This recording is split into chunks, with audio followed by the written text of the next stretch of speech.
جل اللہ ما فی قلبی غیر اللہ نور محمد صلی اللہ لا الہ الا اللہ۔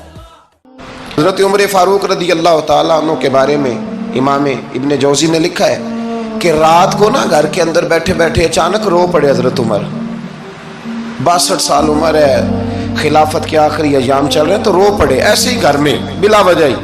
آپ کی اہلیہ نے زوجہ نے بیٹے کو اٹھایا، فرمایا پتہ کرو تمہارے باپ کو کیا مسئلہ ہے، کہیں کوئی تکلیف تو نہیں، درد تو نہیں، صاحبزادے آئے، ابا جی کیا بات ہے؟ فرمایا اماں کو بلاؤ۔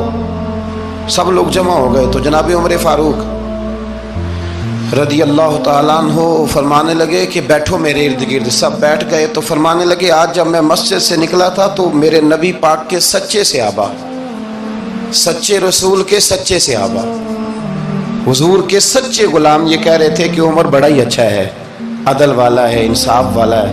تو ابا جی اس میں رونے والی کیا بات ہے؟ تو فرمانے لگے ڈر یہ لگتا ہے کہ باہر تو میں اچھا تھا، کہیں گھر میں تو نہیں کوتاہیاں کرتا رہا۔ میری بات پہ توجہ کرنا، کہیں گھر میں آپ باتیں سن لیں تو شاید جتنی میں کرتا ہوں دوسرا کاری کوئی نہ سکے، لیکن جب عمل کے راستے پہ ہم نکلتے ہیں تو وہ مسدود ہے، وہ بند ہے۔ عمل کس نے کرنا ہے؟ آپ کوئی آیت پڑھیں تو یہاں غلطی نکالنے والے 20 لوگ مل جائیں گے، 20 لوگ، لیکن اس آیت پہ عمل کرنے والے کتنے ملیں گے؟ تو حضرت عمر فاروق رو رہے تھے، کہنے لگے کہیں تمہارے حقوق تو نہیں پامال کرتا رہا۔ تو آپ کی اہلیہ نے جب سنا تو وہ کہنے لگی عمر مجھے تو بڑا پرانا شکوہ ہے، آپ کا جاہ و جلال اتنا تھا میں بات نہیں کر سکی۔ عمر تم نے سارا دن مسجد میں گزار دیا اور ساری رات نقاب اوڑھ کے مدینے کی گلیوں میں گزار دی، میں تو زندگی کی کوئی خوشی دیکھ ہی نہیں سکی۔ چاہ تو میرے اندر بھی تھے نا کہ میرا شوہر کچھ گھڑیاں بیٹھتا، کہیں مجھے لے کے جاتا، تو میں تو کچھ نہیں دیکھا، مجھے بڑا شکوہ ہے۔ تو حضرت عمر کہنے لگے چل اللہ کی رضا کے لیے معاف کر دے۔ بھئی معافی بیوی سے نہیں مانگی جا رہی، معافی اپنی غلطی کی مانگی جا رہی، یہ سمجھ لیں۔ بیوی کے لیے تو خاوند کا بہت بڑا مقام ہے نا، لیکن یہاں غلطی کس بات کی ہے؟ اپنی کمزوری پر غلطی کا اعتراف کر کے معذرت کا سوال کیا جا رہا ہے۔ تو حضرت عمر کہنے لگے معاف کر دے، تو اہلیہ کہنے لگی میں نہیں معاف کرتی، میری شرط پوری کریں۔ فرمایا وہ کیا؟ فرمانے لگی قیامت میں جب اللہ آپ کے لیے جنت کا حکم دے گا تو آپ میری سفارش کریں گے اللہ کی بارگاہ میں؟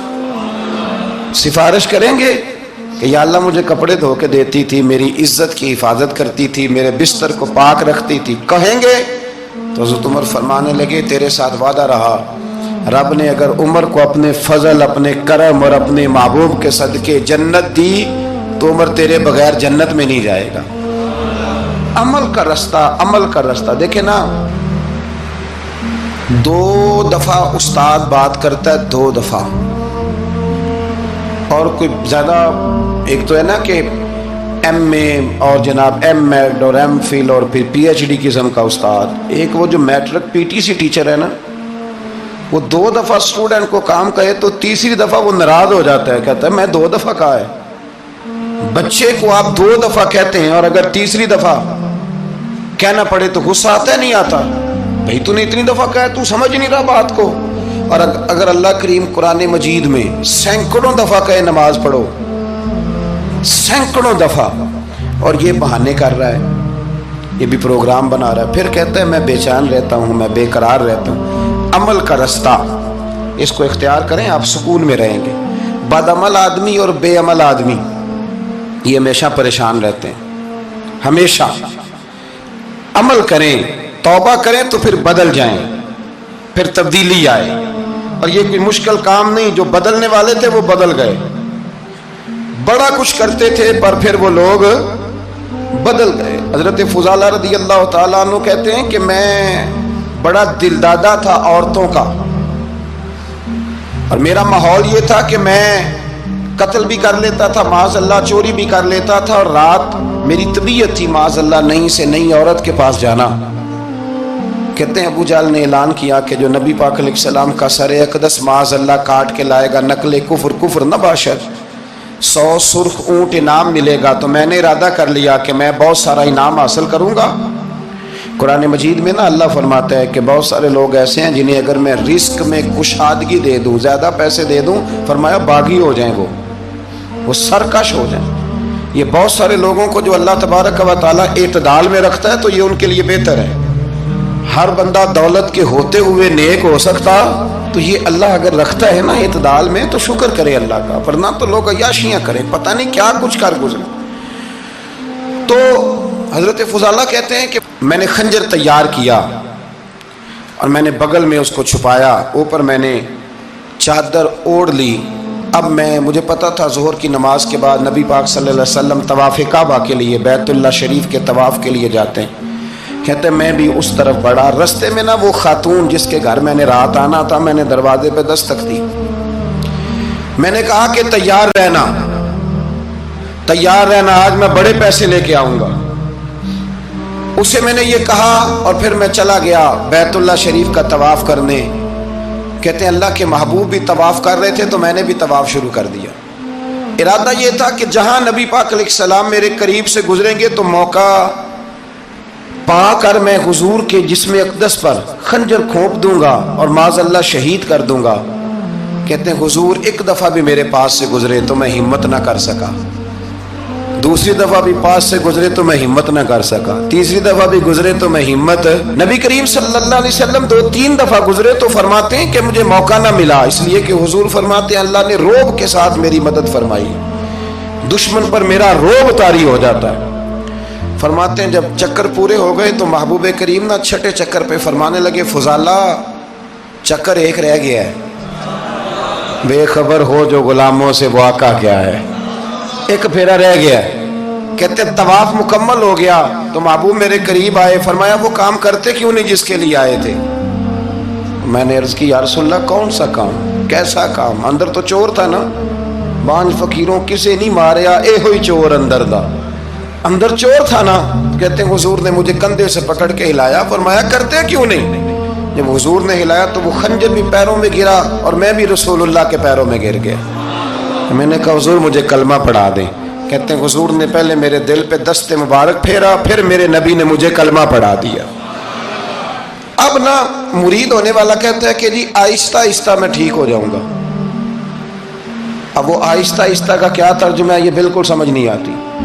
بھئی کسی بندے سے 5 لاکھ روپیہ لینا ہے تو اس سے وہ کہتا ہے جی میں آہستہ آہستہ دوں گا، 500 روپیہ دے دیا کروں گا روز کا، تو کہتے ہیں میری رقم خراب ہوتی ہے، پورے دو.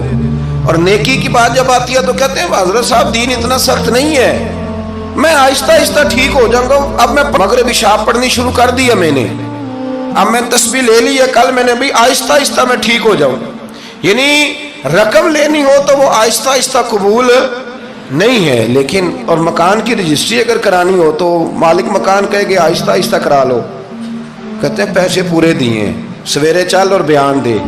یہ کیا بات ہوئی؟ یہاں یہ جو ہمارا ماحول تھا نا کر لیں گے ہو جائے گا، یقین کریں لوگ قبروں میں چلے گئے ہیں پر مسجدوں میں نہیں آئے. ہر کام سے لوگ ریٹائر ہوئے پر گناہوں سے ریٹائر نہیں ہوئے. آخر تک تباہی اتر گئی لیکن لوگ بدلنے کو تیار نہ ہوئے. حضرت فضالہ کہتے ہیں ابھی میں نے کلمہ پڑھا، ابھی میں واپس آیا، رستے میں وہ بی بی کھڑی تھی. کہتے ہیں میں وہ شخص تھا کہ عورتیں مرتی تھی میرے اوپر اور کسی کی جرت تھی کہ وہ آئیں بائیں شائیں کرے، لیکن فرماتے ہیں میں بی بی کے پاس سے گزر گیا.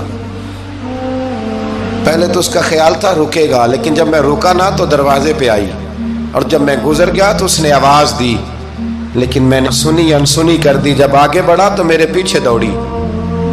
فرماتے ہیں مجھے پکڑ کے کہنے لگی فضالہ تجھے کیا ہوا، تو وہی نہیں جو یہاں سے گیا تھا؟ آپ فرماتے ہیں میں کبھی نہیں رویا تھا، میں کبھی نہیں رویا تھا. اور جب کہا نا تو وہی نہیں، کہتے میں نے سر اٹھایا تو میری آنکھوں میں آنسو تھے. میں نے کہا میں جو گیا تھا وہ نہیں ہوں، اب تو میں محمد عربی کا غلام بن گیا، اب میں وہ نہیں ہوں. اب نہیں ہو سکتا کہ کوئی میری نظر میلی ہو جائے، یہ کیسے ممکن ہے؟ اب نا اسلام کی تعریف ہم نے یہ کی ہے کہ خبردار کوئی ہمارے قریب نہ آئے، ہم کسی کو بات نہیں کرنے دیتے کہ ہم مسلمان ہیں، ہم بات نہیں کرنے دیتے. پتہ کیا بات ہے؟